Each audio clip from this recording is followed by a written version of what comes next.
transitioned from Juco to Division 1.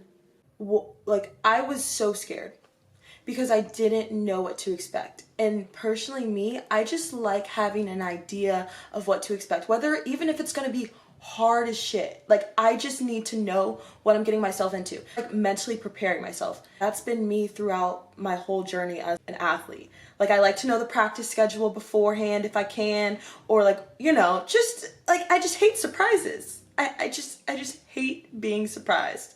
In my experience within that, I remember before I got to Juco that summer training as a freshman coming in. During that time at Juco, that whole time was technically fix things that other coaches that I've had didn't pay attention to. 2 years doing.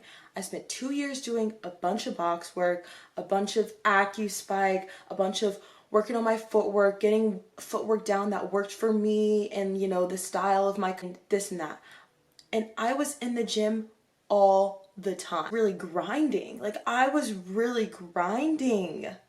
Like, there was no ifs, ands, or buts about it. Like, if I wanted to make it out, I had to grind. Like, everybody had to grind. So that's what everybody was doing. But I remember I would come early before practice to get some work in, stay later. I was always in the gym. Like, I was a gym rat, which is honestly hard to believe looking back now, because now I don't even want to be in the gym. But so fast forward, I transferred to my next school. And when I get in the gym, and I think I'm going to be okay.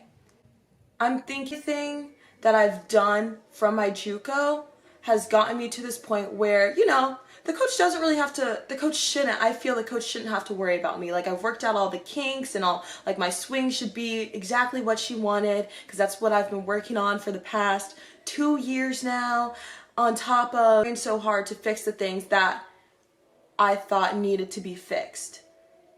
So I get there, a couple days in, box work. I'm back at the box, and I'm like, oh my gosh, like, how did I get here again? I've already spent 2 years in the box. Now you're trying to change my arm swing. Now you're trying to change my footwork. And granted, I was starting behind the 10-foot line from my approach, the 10-foot line for my approach, basically in the way of middle back. So, like, understandably, it needed to be changed looking back. Like, she's changing so much.